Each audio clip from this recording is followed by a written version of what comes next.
The Mexican Army seized more than 4,500 chargers, 3,000 cartridges of various calibers, and 22 firearms from organized crime.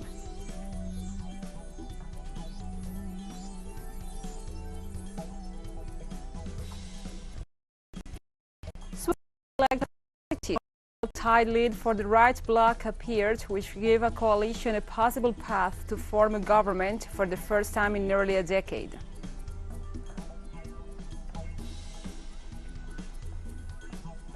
Ethiopia's Tigray rebels announced they will accept a peace process with the federal authorities led by the African Union.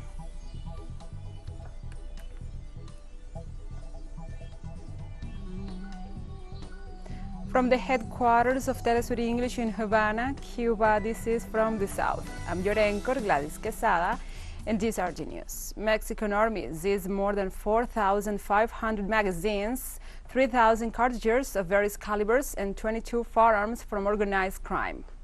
The Secretary of Defense, Sedena, indicated that the seizure was carried out after security agencies obtained information that drug traffickers were using a tractor-trailer to store weapons in the location of Aguasarca in the state of Sonora. Sedena made the seized materials available to the competent authorities in order to carry out actions to confirm the quantity and the characteristics of the weapons.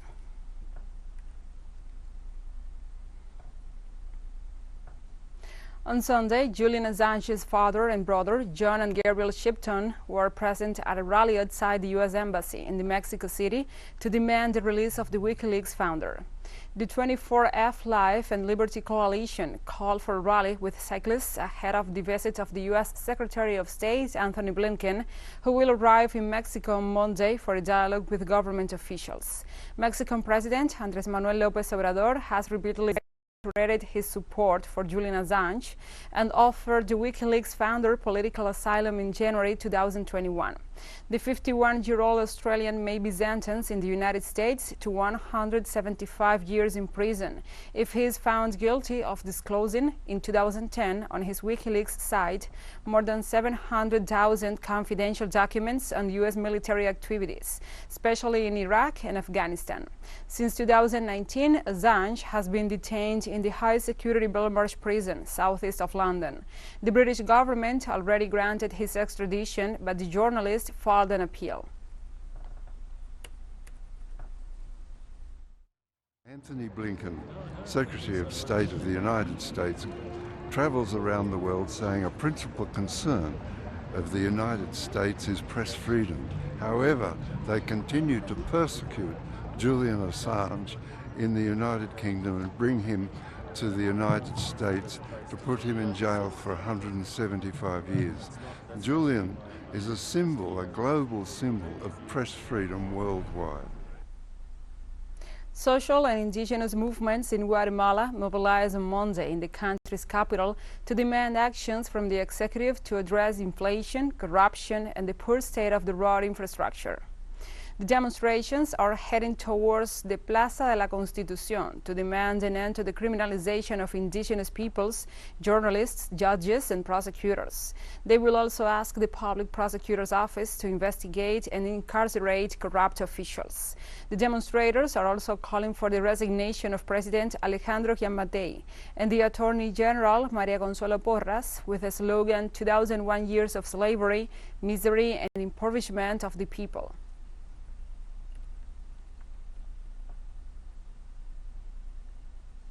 The Argentinian justice continues its progress in the investigations into the attack against the vice president last September 1st outside her residence. Justice Maria Eugenia Capuchetti prepares a text to formally initiate the process against Fernando Sabag Montiel and his partner Brenda Uliarte in the case of the attack on the vice president Cristina Fernández de Kirchner, while the opinion of the prosecutor Carlos Rivolo is also awaited. After preliminary inquiries, both defendants were charged with attempted homicide aggravated by the use of weapons, premeditation, and malice, while the new evidence continues to come to light that further complicates Sabag Sabag Montiel's legal situation. The authorities extracted videos from the memory card of Sabag's cell phone, which showed he knew how to operate the Bursa semi-automatic single-action .32 caliber weapon, with which he aimed at the face of the vice president. This evidence rules out the initial hypothesis that Sabag Montiel did not know how to use the gun, confirming the shot was not fired because the slide of the gun jammed.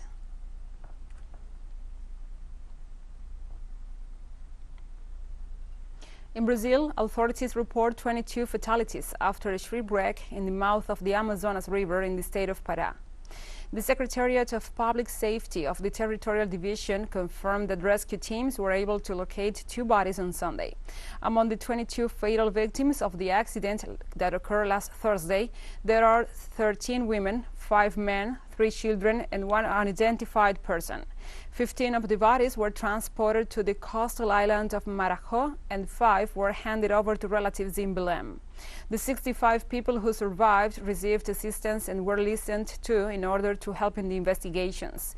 In agreement with the Public Prosecutor's Office of Pará, all criminal, civil, and administrative measures are being taken to prosecute those responsible for the incident.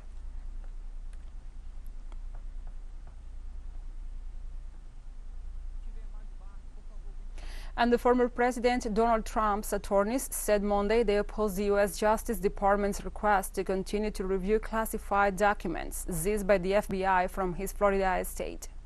In a court filing, his lawyers also asked U.S. District Judge Aileen Cannon to require an independent arbiter call a special master to include the roughly 100 documents with classification markings in its review of more than 11,000 records recovered during the August 8th search at Trump's Mar-a-Lago estate in Palm Beach. Trump is under investigation for retaining government records, some of which were marked as highly classified at Mar-a-Lago after leaving office in January 2021.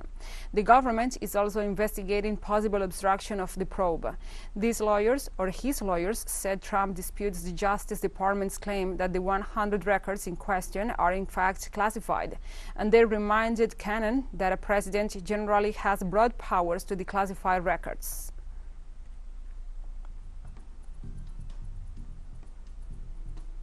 We'll take a short break now. Join us again after this.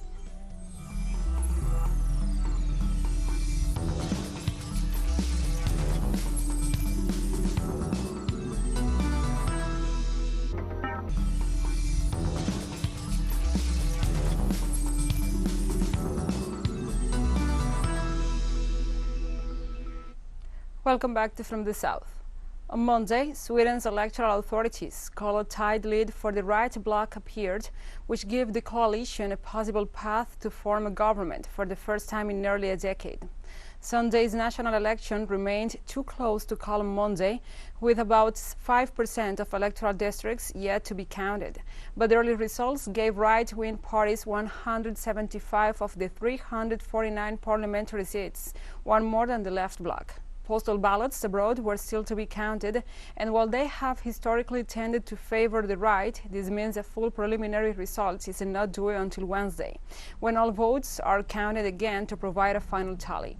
If the results are confirmed, Sweden, with a long progressive history, will become less open to immigrants and prone to conservative policies.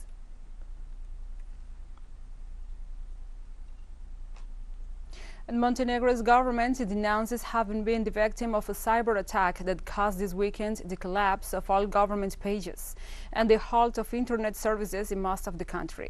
The cyber blackout comes amid a massive cyber attack against the small Balkan state that began around August 20th and has been described by experts as unprecedented in its intensity and scope. The attack crippled the government's online information platforms and put at high risk Montenegro's critical infrastructure, including banking, water, and power systems. As noted by Montenegro's defense minister, the entire state system, the system of state administration, and the system of services to citizens are operating on a restrictive level.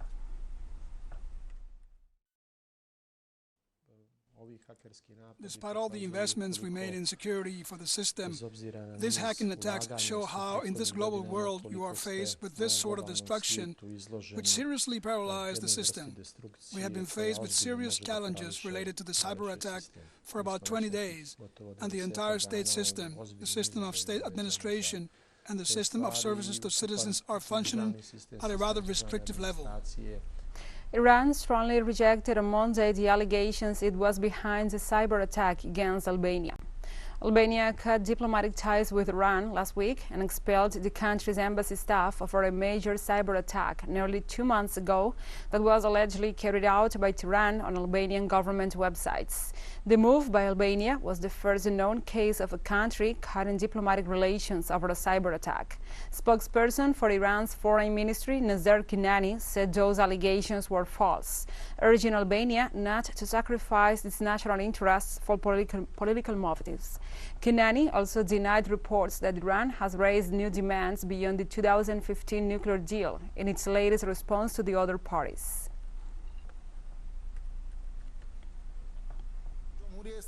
The Islamic Republic of Iran strongly rejects these allegations and advises the Albanian government not to sacrifice its national interests for political motives and interests of the American government, the Zionist regime, and others.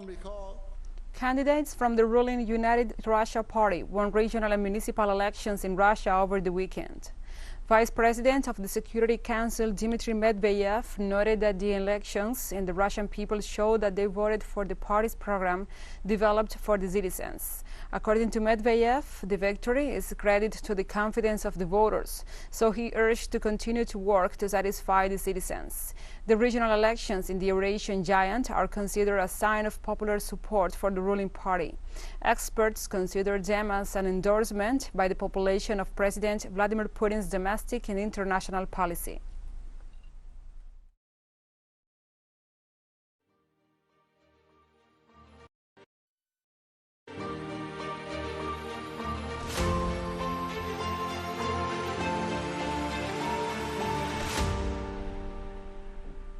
Now we move on to other topics. 200 days into the Russian special military operation in Ukraine, Foreign Minister Sergei Lavrov reiterated Monday in an interview with Rossiya 1 TV channel that Moscow is not against negotiations with Kiev. I think our stance was expressed by the President Vladimir Putin a few weeks ago at another event. Addressing participants of the meeting, he said, "We're not against negotiations." When speaking of the Ukrainian situation, he said, "We do not refuse negotiations with Ukraine. But the longer it takes, the more difficult it is going to be to agree on anything." And we have more news coming up after a final short break, so stay with us.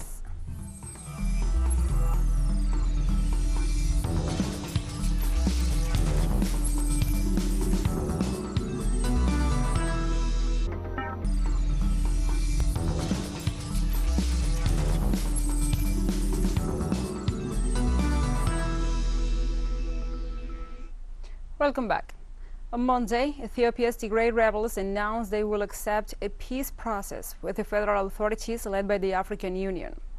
The rebels from the Tigray People's Liberation Front issued a statement announcing they are ready to abide by an immediate and mutually agreed cessation of hostilities in order to create a conducive atmosphere, while also decrying the closeness of the African Union's mediator, Olusegun Obasanjo, to Ethiopian Prime Minister Abiy Ahmed. The Ethiopian government has previously said it was ready for unconditional talks and set up a 7-member peace committee that drew a proposal to start ceasefire talks with the rebels and end the war in the northern region. The AU and the Ethiopian Minister for Peace, Taye Dendia, welcomed the development. After almost 2 years of war in the northern region, millions of people have been displaced and thousands have been killed.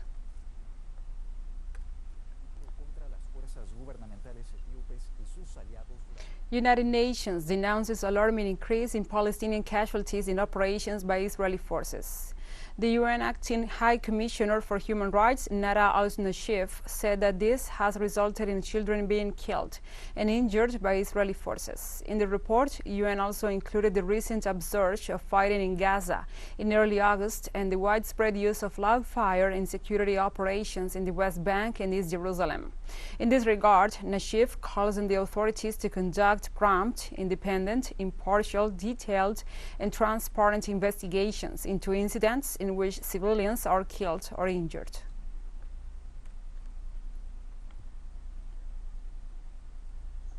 Hundreds of conservative Muslims marched in Indonesia's capital on Monday, demanding that the government revoke its decision to increase fuel prices, which they say will hurt people already reeling from the economic impact of the pandemic.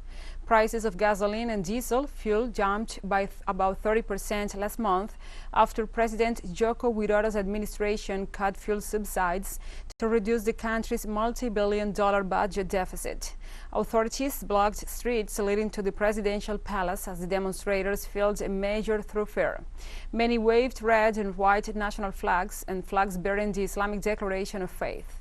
Protesters chanted "God is great" and "We stand with workers" near the blocked roads. President Widodo said the decision to increase the fuel prices was his last option as the country's energy subsidy had tripled this year as a result of rising global oil prices and the weakening of the Indonesian rupiah.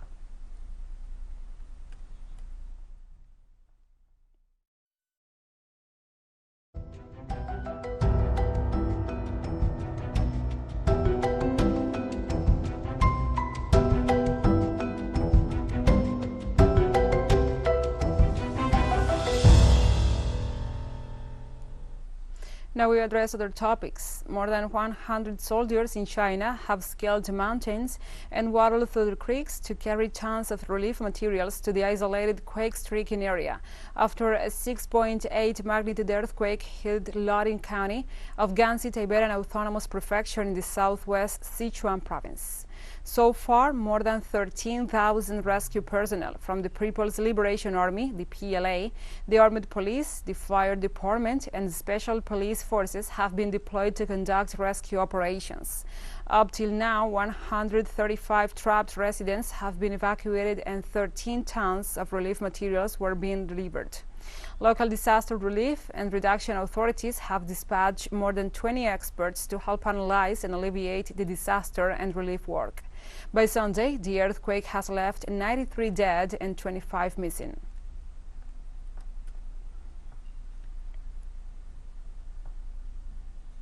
Floodwater continued to affect residents in Pakistan's Sindh province on Monday as they waited for more aid to get to them. The southern region is one of the worst affected areas from deadly monsoon rains in the impoverished country. On Monday, residents in Daru were traveling through the floodwater on boat. Others were seen living in tents. There are fears that Daru could suffer further flooding from the rising waters of the Indus River. Pakistan has suffered under extremely heavy monsoon rains that started early this year, in mid-June.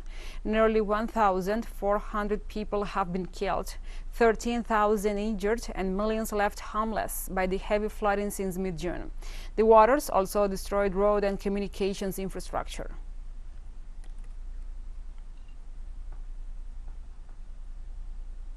TeleSUR English continues to grow. Its signal now reaches Europe. You can order it from your cable dealer or tune it yourself.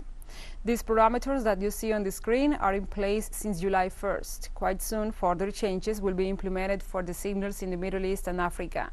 Now, more than ever, the world connects to us, and our stories are heard in other further away nations. This news multi-platform will continue providing truthful content to oppose the hegemonic media's narrative and our faithfulness to our audience.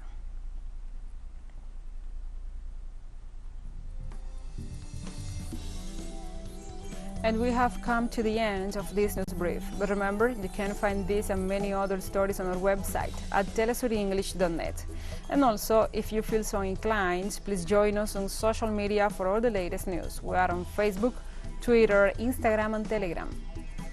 And you can also now follow us on TikTok account at TeleSUR English, in which you will be able to see news in different formats, news updates, and more.